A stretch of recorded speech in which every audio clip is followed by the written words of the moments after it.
ఓం సదాశివసమారంభాం వ్యాసశంకరమధ్యమాం అస్మదాచార్యపర్యంతాం వందే గురు పరంపరాం. జ్యోతిష్ శాస్త్రాన్ని భావితరాల వారికి ప్రసాదించిన ఋషుల యొక్క పాదపద్మాలకి నమస్కారం చేసుకుంటూ, అలాగే నాకు ఈ జ్యోతిష విద్యను నేర్పిన గురువర్యులు జ్యోతిష బ్రహ్మ కీర్తిశేషులు శ్రీ ఏరంకి సూర్యనారాయణమూర్తి గారు, సూర్యశ్రీ దైవజ్ఞ గారి యొక్క పాదపద్మాలకి నమస్కారం చేసుకుంటూ, ఓం శ్రీ మహాగణాధిపతి నమః, శ్రీ గురుభ్యో నమః, హరి ఓం. వీక్షకులందరికీ నమస్కారం. ఆగస్టు నెల 24వ తారీఖు లగాయతు ఆగస్టు 30 వరకు ఉండేటువంటి గ్రహగతుల ఆధారంగా ద్వాదశ రాసుల వారికి ఈ వారం ఏ విధమైనటువంటి శుభాశుభ ఫలితాలు కలగబోతూ ఉన్నాయో ఈ కార్యక్రమం ద్వారా తెలుసుకుందాం. అందులో భాగంగా ఈ వారం ఉండేటువంటి గ్రహస్థితిని గనక గమనిస్తే, ఈ వారంలో మిథున రాశి యందు గురుగ్రహం యొక్క సంచారము, అలాగే కర్కాటక రాశి యందు బుధ శుక్రుల యొక్క సంచారము, సింహరాశి యందు రవికేతువులు, కన్యారాశి యందు కుజుడు, అలాగే కుంభరాశి యందు రాహువు, మీనమందు శనేశ్వరుడు వక్రించి సంచారం చేస్తూ ఉన్నారు. చంద్రుడు ఈ వారంలో సింహం, కన్య, తుల, వృశ్చిక రాశులు యందు సంచరించబోతూ ఉన్నారు. ఇటువంటి పరిస్థితుల్లో ద్వాదశ రాశుల వారికి ఏ విధమైనటువంటి ఫలితాలు కలగబోతున్నా తెలుసుకుందాం. అందులో భాగంగా మొదటిది మేషరాశి. మీనరాశి వారికి అనుకూలించేటువంటి గ్రహాల యొక్క సంఖ్య బాగున్నది.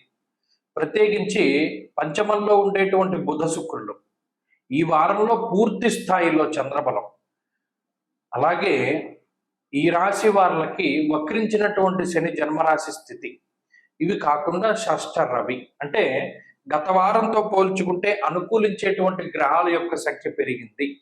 ఎప్పుడైతే ఈ గ్రహాలు అనుకూలిస్తూ ఉన్నాయో మిగతా గ్రహాల యొక్క బాధ తగ్గుతూ ఉంటుంది. అంతే కదండి. ఇప్పుడు మనకి ఏదైనా చెడు జరిగింది, ఏదైనా దెబ్బ తగిలింది, సరే దానికి సంబంధించి ఏదో మనం మందో ఏదో రాసుకుంటూ, ఈ లోపల మనకి ఏదైనా కలిసి వచ్చే విషయం తెలిసిందనుకోండి, ఈ బాధ మర్చిపోతారు. అదే మాదిరిగా ఉంటుంది ఈ మీనరాశి వారి పరిస్థితి. ఏదో ఒక ఇబ్బంది ఉంటుంది కాదన్న, కానీ ఈ గ్రహాల తాలూకు అనుకూలతల వల్ల, ప్రత్యేకించి షష్ఠే రవవు సుసౌఖ్యాతిని ఎత్ర కార్యార్థ సాధనం, ఏదో ఒక పని అవుతూ ఉంటుంది. అమ్మయ్య పోలేరా బాబు, మనం ఇది అవ్వదనుకున్నాం, ఈ పని అయింది అనేటువంటి విధానంలో వాళ్ళ ఆలోచన ఉంటుంది. అంటే మానసిక ప్రశాంతత, పలానా కార్యాన్ని దిగ్విజయంగా పూర్తి చేయగలిగాం, చాలా కాలం పట్టిందంటే ఇది ఎప్పుడో మొదలుపెట్టో ఇప్పటికి అయింది అనేటువంటి ఒక బాధ్యత తీరినటువంటి ఒక ఉపశమనాన్ని పొంది ఉన్నటువంటి స్థితి. అలాగే పంచమంలో ఉండేటువంటి బుధ శుక్రులు కూడా అటు మన బుద్ధిని ప్రచోదనం చేస్తారు. ఓకే, ఇంతవరకు ఇలా ప్రయత్నం చేసావు కదా, ఈ పని కోసం ఇలా ప్రయత్నం చేయి, విదేశాలకు వెళ్ళడానికి కుదరట్లేదు కాబట్టి ఇలా మనం వెళదాం, లేదా ఉద్యోగం కోసం ఈ ప్రయత్నం చేద్దాం, లేదా ఇంటి కోసం ఈ ప్రయత్నం చేద్దాం అనేటువంటి విధానంలో ఎక్కువగా ఆలోచనలు కల్పిస్తూ ఉంటారు. అంటే ఏంటి? మార్పు, ఆలోచనల మార్పు, మీ యొక్క ధోరణిలో మార్పు, వీటి వల్ల ఏమవుతుందంటే కొంత మంచి జరుగుతుంది. ఈ గ్రహస్థితి ఈ విధంగా మంచి ఫలితాన్ని ఇస్తుంది, బద్ధకాన్ని తగ్గిస్తుంది, కష్టపడేటువంటి తత్వాన్ని పెంచుతూ ఉంటుంది, అదృష్టం మీద ఆధారపడకుండా శ్రమ శక్తి మీద ఆధారపడేలా చేస్తుంది. తత్ఫలితంగా ఉన్నతమైనటువంటి ఫలితాలు వస్తాయి. ఉద్యోగ పరిస్థితులు కానీ, వ్యాపార పరిస్థితులు కానీ అనుకూలంగా ఉండేటువంటి వారంగా ఈ వారాన్ని చెప్పుకోవచ్చు. అలాగే దూర ప్రాంత సంచారము, పుణ్యనది స్నానములు, తీర్థయాత్రలు, దైవ దర్శనాలు, శుభ కార్యక్రమాలు చేయడానికి అనుకూలమైనటువంటి వారంగా ఈ వారాన్ని చెప్పుకోవచ్చు. అన్ని విధాలుగా కూడా మీనరాశి వారికి ఇది ఉపశమనాన్ని కలిగించేటువంటి గ్రహస్థితిగానే చెప్పుకోవచ్చును. మరీ ముఖ్యంగా సొంత ప్రాంతాలు, లేదా సొంత బంధువులు, లేదా మనకి కడుపును పుట్టినటువంటి వారు, వీరి యొక్క దర్శనం జరుగుతుంది. అంటే పిల్లలకి బాగా దూరంగా ఉంటారు కొంతమంది, లేదా తల్లిదండ్రులకు బాగా దూరంగా ఉంటారు కొంతమంది, వారు కలవడం, బంధువులు కలవడం, ఇలా మనుషుల యొక్క సంభాషణ, మనుషుల యొక్క దర్శనాలు ఇవన్నీ కూడా జరుగుతూ ఉంటాయి. ఇలా ఈ విధంగా మీనరాశి వారికి బాగున్నది. మరింత మంచి ఫలితాలు సాధించడానికై మీనరాశి వారు ప్రతినిత్యము శివాష్టోత్తర శతనామావళి స్తోత్రాన్ని పారాయణ చేస్తూ ఉండండి.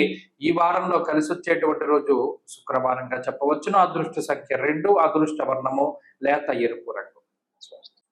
మకర రాశి వారికి ఈ వారం సాధారణమైనటువంటి గ్రహస్థితి గోచరిస్తూ ఉన్నది. ఈ రాశి వారికి శనేశ్వరుడు తృతీయ స్థానమందు వక్రించి ఉన్నారు, 2వ స్థానమందు రాహువు, అష్టమ స్థానమందు రవి, 9వ స్థానమందు కుజుడు. అంటే సాధారణమైనటువంటి ఫలితాలనే మనం ఈ వారం ఆశించవలసి వస్తుంది. అందులో అష్టమ రవి యొక్క దోషము, షష్ఠ గురుని యొక్క దోషము, అంటే సప్తమ స్థానానికి ఏర్పడ్డటువంటి అర్గళము కానీ, సప్తమ స్థానస్థిత గ్రహాలు కానీ కొంత ప్రభావితం చెందుతూ ఉన్నాయి. దుర్దోష శత్రు సంవాదో గమనం వ్యధ అన్నది శాస్త్రం. ఇక్కడ ఈ గ్రహస్థితి ఏం చేస్తుంది అంటే అనవసరమైనటువంటి ప్రయాణాలు చేసేలా చేస్తుంది ఒకటి. రెండు, కోపం, అతి కోపానికి, అనవసరమైనటువంటి కోపానికి అవకాశాన్ని కల్పిస్తుంది. అసహనము, అసంతృప్తి అనేటువంటి రెండు రోగాలకి కారణమవుతుంది. చూడండి, ప్రతిదీ కూడా అడ్జస్ట్మెంట్ అయ్యేటువంటి, అంటే మనం ఏదైనా దేనికైనా సరే మనం దీనికి అడ్జస్ట్ అవుదాం అని కొంతమంది వెళ్తారు. కానీ మకర రాశి వారు అలా ఉండరు. నేనెందుకు ఇలా అడ్జస్ట్ అవ్వాలి, నేనెంత డబ్బు ఇచ్చాను కదా, లేకపోతే నేను ఇంత పెట్టి కొనుక్కున్నాను కదా, లేకపోతే నేను ఇలా చేశాను కదా అనేటువంటి ధోరణి పెరుగుతూ ఉంటుంది. ఇది కొంచెం గొడవలకి దారి తీస్తూ ఉంటుంది. కొన్ని సందర్భాల్లో తక్కువగా మాట్లాడవలసినటువంటి చోట ఎక్కువగా మాట్లాడటం, లేదు మాట్లాడకూడనటువంటి చోట మాట్లాడటం వల్ల కూడా కొంత ఇబ్బందులు ఎదురవుతాయి. దీనివల్ల సామంత జన విద్వేష అన్నారు.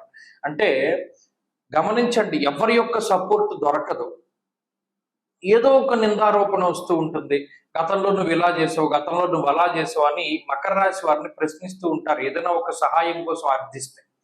కాబట్టి ఇక్కడ ఒక్క విషయాన్ని దృష్టిలో పెట్టుకోండి. మీ మనసు బాధపడకుండా ఉండాలి అంటే ఎవ్వరి మీద ఆధారపడకండి. ప్రత్యేకించి ఈ వారంలో ఏర్పడ్డటువంటి ఈ పాపార్గళ దోషము మీ శక్తిని, సహనాన్ని, ఓపికని పరీక్షిస్తుంది. ఎవ్వరూ మనకి ఉపయోగపడే వాళ్ళు లేరు. మనకి మనమే సహాయం చేసుకోవాలి, మన బుద్ధి మనకు ఉపయోగపడాలి, మన సొంత తెలివితేటల మీద వెళ్ళాలి అనేటువంటి ధోరణితో ముందుకు వెళ్ళండి, మంచి ఫలితాలు సంప్రాప్తం అవుతాయి. ప్రత్యేకించి మాట పట్టింపులకు ఎక్కువ అవకాశం ఉంటుంది కాబట్టి వాటి నుండి దూరంగా ఉండడానికి ప్రయత్నం చేయండి. అటు ఉద్యోగపరమైనటువంటి విషయాలు, ఆరోగ్యము, ఆర్థిక సంపదకి సంబంధించినటువంటి విషయాలు సైతం మధ్యస్థంగానే ఉన్నాయి. ఖర్చులు కొంత అధికంగా ఉన్నాయి. అందులో అనవసరమైనటువంటి ఖర్చులు, ఏదైనా ఒక ప్రెస్టీజ్కి పోయి డబ్బు ఖర్చు పెట్టేటువంటి పరిస్థితులు కనబడుతూ ఉన్నాయి. వాటి నుండి కొంత జాగ్రత్తగా ఉండండి. మకర రాశి వారి ఈ వారం మరింత అనుకూలమైనటువంటి ఫలితాలు సాధించడానికై, అష్టమరవి యొక్క దోషాన్ని తొలగించుకోవడానికై ఎక్కువగా సూర్యారాధన చేస్తూ ఉండండి. ఆదిత్య హృదయ స్తోత్ర పారాయణ చేయడం చెప్పదగినటువంటి సూచన. ఈ వారంలో కలిసి వచ్చేటువంటి రోజు సోమవారంగా చెప్పవచ్చును. అదృష్ట సంఖ్య 4, అదృష్ట వర్ణము తెలుపు. తదుపరి కుంభరాశి. కుంభరాశి వాళ్ళకి ఈ వారం సాధారణమైనటువంటి గ్రహస్థితి గోచరిస్తూ ఉన్నది. 6వ స్థానమందు ఉన్నటువంటి బుధుడు యోగిస్తున్నారు, 5వ స్థానమందు ఉన్నటువంటి గురుడు యోగిస్తున్నారు. ఈ వారంలో ఉండేటువంటి చంద్రుడు చాలా అనుకూలంగా ఉన్నారు. ఈ 3 గ్రహాలు ఈ రాశి వారికి అనుకూలమైనటువంటి గ్రహాలు. ఇది ఇక్కడ 7వ స్థానమందు ఉన్నటువంటి రవి గాని, అష్టమ కుజుడు గాని, ఇవి ప్రధానంగా ఇబ్బంది పెట్టే గ్రహాలు. అష్టమ కుజుడు, 7వ రవి, జన్మ రాహువు, ఏలినాటి శని. అంటే ఈ 4 గ్రహాలు 4 దిక్కుల నుండి మనల్ని ఇబ్బంది పెడుతున్నాయా అన్నట్టుగా కొంత ప్రెషర్ పెరుగుతూ ఉంటుంది. తేజోహానిర్మతిర్భ్రంశో మనఃపీడ భయంతదా అన్నది శాస్త్రం. అలాగే దారిద్ర్యం, దేహపీడాంచ అన్నారు. అంటే ఇక్కడ ఖర్చు, అది ఈ గ్రహస్థితి వల్ల మెయిన్ వచ్చేది ఖర్చు. అంటే మనం భరించలేనటువంటి విధంగా ఖర్చు పెరుగుతూ ఉండడం. మనం ₹1, ₹10 ఖర్చు అవుతుంది అనుకున్నటువంటి చోట ₹100 ఖర్చు పెట్టవలసి రావడం. తీరా ఈ ఖర్చు పెట్టాక ఇదేం మనకి పనికొచ్చేది కాదు, మన డబ్బు మనం పోగొట్టుకున్నామని రియలైజ్ అయిన తర్వాత బాధపడటం తప్పితే ఏం చేసేది ఉండదు. ఇక్కడ ప్రధానంగా కుంభరాశి వారు మనకి కానటువంటిది, మనకి తెలియనటువంటిది, మనకి అక్కర్లేనటువంటి వాటి మీద ధనాన్ని ఖర్చు పెట్టకూడదు. ఇది ప్రధానంగా గుర్తుపెట్టుకోవాలి. 7వ స్థానమందు రవి, సామంత జన విద్వేష ధారాపీడా సుతామయం. ప్రతి ఒక్కరూ ప్రతికూలంగానే ఉంటారు. నువ్వు చేసే పని తప్పు, నీ పని వల్ల నీకు ఏదైనా ఉపయోగం లేదు, శ్రమ, ఖర్చు, ఎనర్జీ ఇవన్నీ కూడా ఖర్చు అయిపోతున్నాయి అని పక్క వాళ్ళు చాలా హితవు పలుకుతారు, కానీ వినరు. కుంభరాశి వారు పెడచెవిన పెడతారు, దానివల్ల ఇబ్బందులు పడతారు. కాబట్టి నిశితంగా బుర్ర పెట్టి ఆలోచించండి. ఈ పని మనకి ఇష్టమే, ఓకే, కానీ దీనివల్ల ఏదైనా ఉపయోగం ఉందా, దీనివల్ల ఏదైనా ₹1 వస్తుందా, లేదా మనకి ఏదైనా పేరు వస్తుందా, ఇటువంటివి ఆలోచించుకోండి. ఎందుకంటే కుటుంబ సభ్యుల యొక్క సపోర్ట్ కనబడటం లేదు, బంధుమిత్రాదుల యొక్క సపోర్ట్ కనబడటం లేదు.